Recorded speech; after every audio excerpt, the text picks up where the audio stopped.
hands inside your tricycle at all times. Remain seated, please. Permanecer sentados, por favor. It's Glebe off the top, crowd work and improvised madness! Let's get ready to crumble! And now for your host. He's got a special on dry bar comedy with only a couple million views. Please welcome your hilarious host, Andrew Rivers! Hello, greetings. Hello, mad ones. How are ya? Make some noise for Ben Glebe.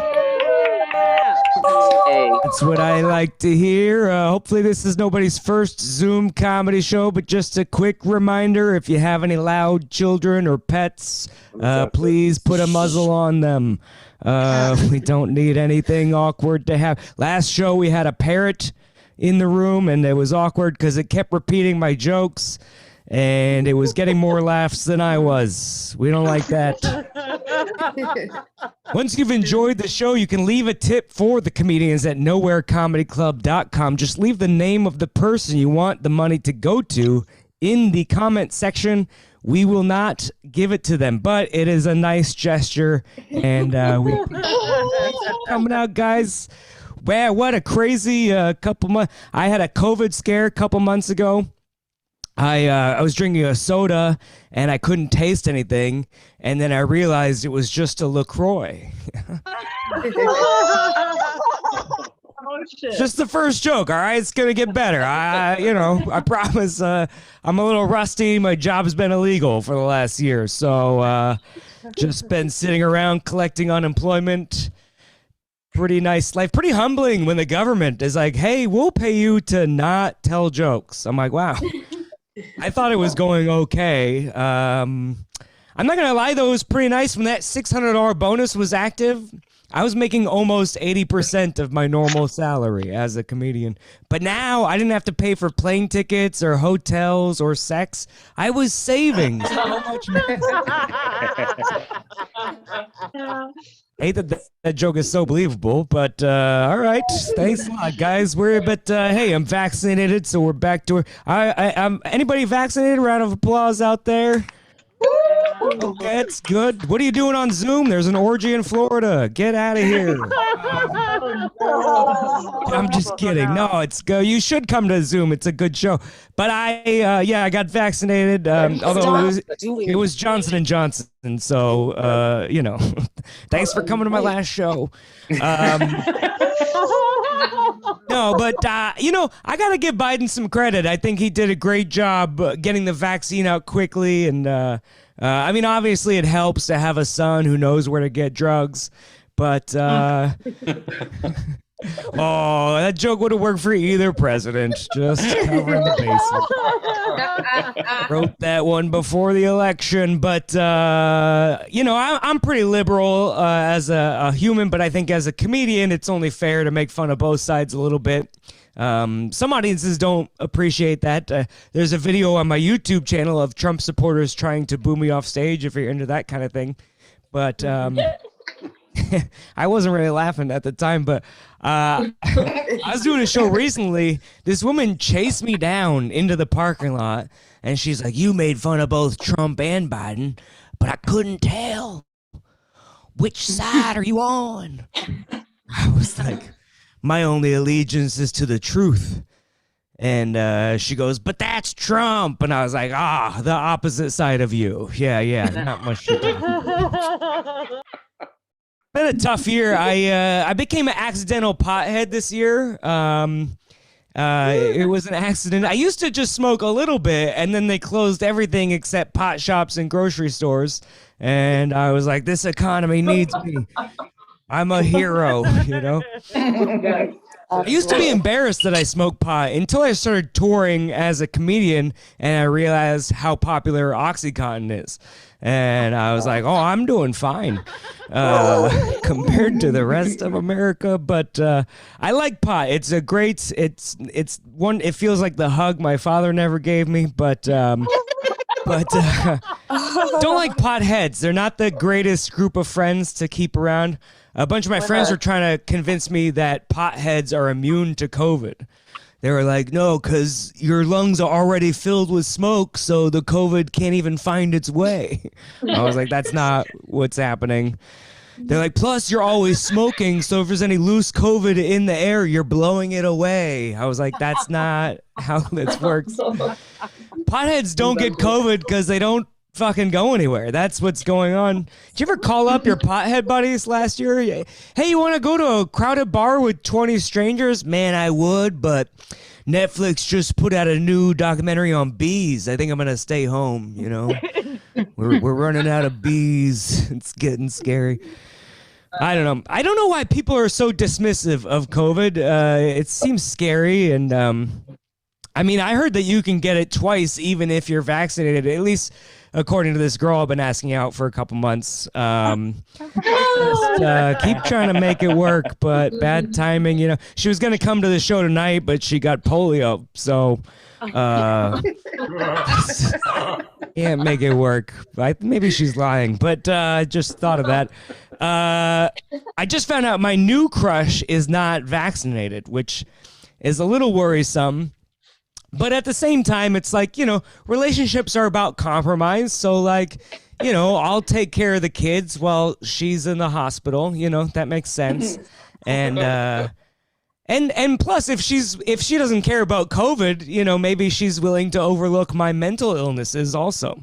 That could be a plus side, you know. Got a lot of that going on. Some people think there's a microchip in the vaccine. I think that's pretty silly. I do think there's a microchip in the My Pillows. I think that's what's happening. I think it's connected to a tiny speaker, and it just plays subliminal messaging every night as you lay your head down. Just, you know, all night it's like, the election was stolen. The election was stolen. You're very manly, you know. I think they call that a white noise machine, but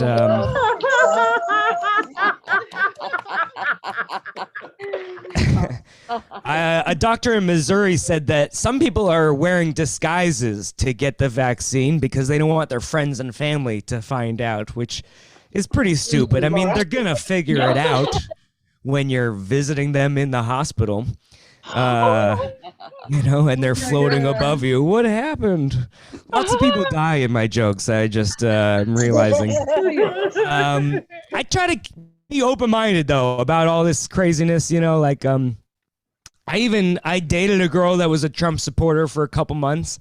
You know, trying to reach across the aisle, reach around the aisle. She kept getting mad at me because I was making fun of Trump. Like, that was the last straw for her. She ended up sending me like a 6-page breakup email. And at the very bottom, it said, "It's a shame people at politics divide us like this." And I was like, you're the one that's upset. Like, I'm still trying to fuck you. I don't understand.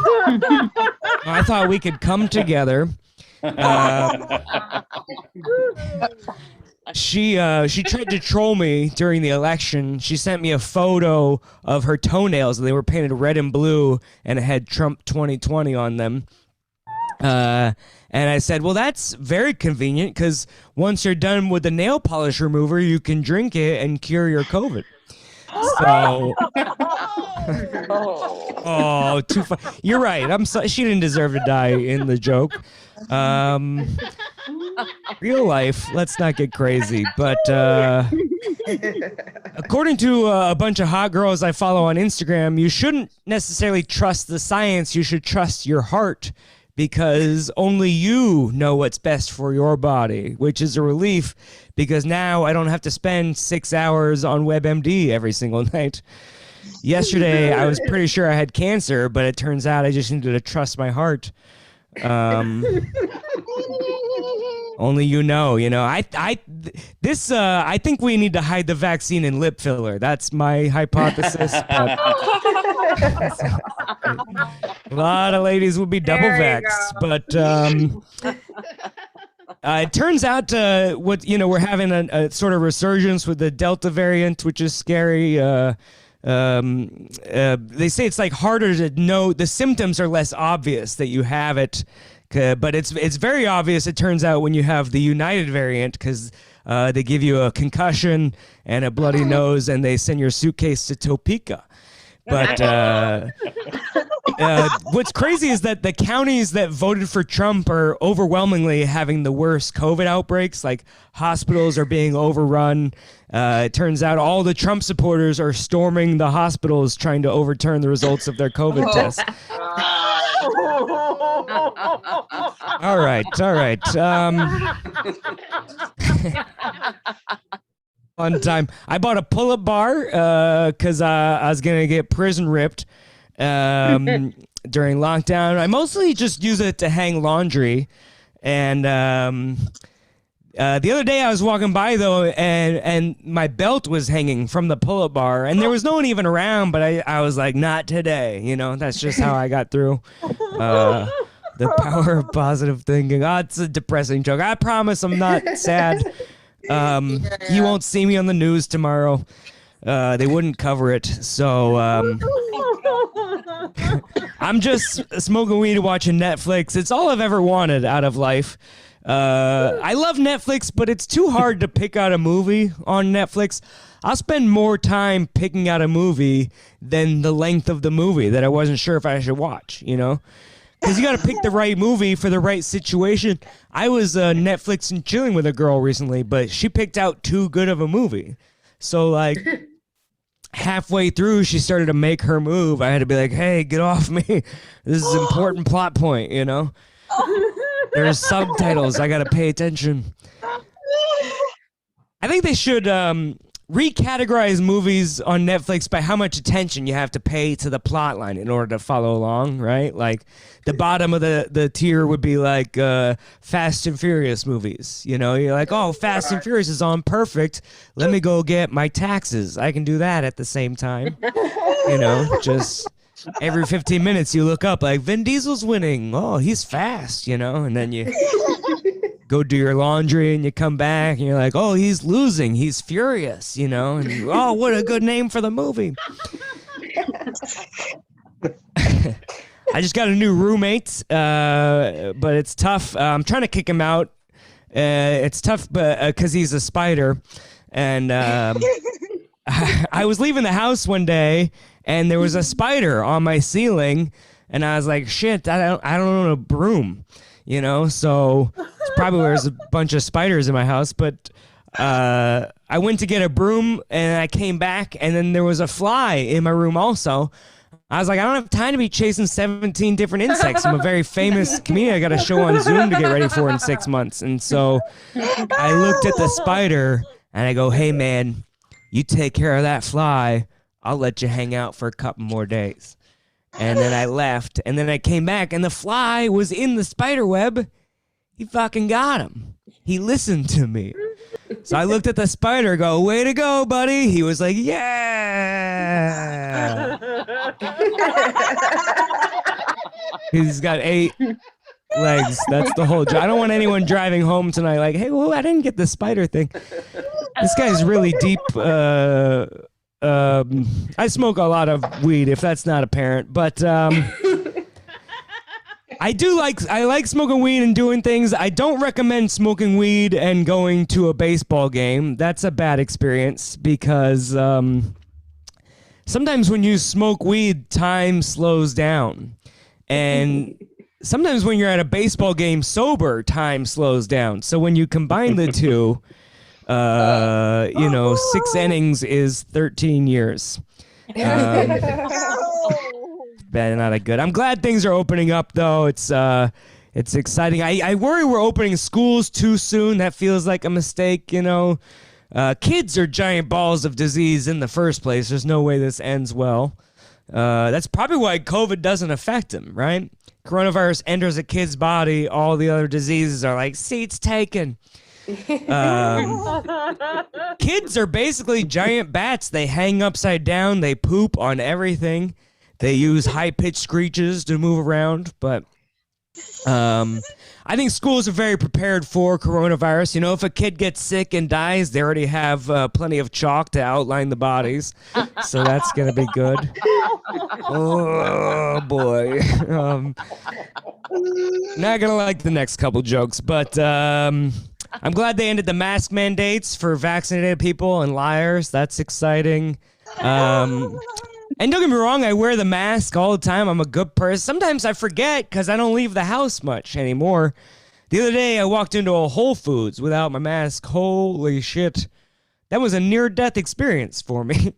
I'm just minding my own business. People are following me around the store and filming me. There's a Karen in the corner going, "Call the police. He's going to murder everybody." I was like, shit, I think I accidentally discovered what it's like to be black in Target. So, all right, we'll move on to less controversial topics.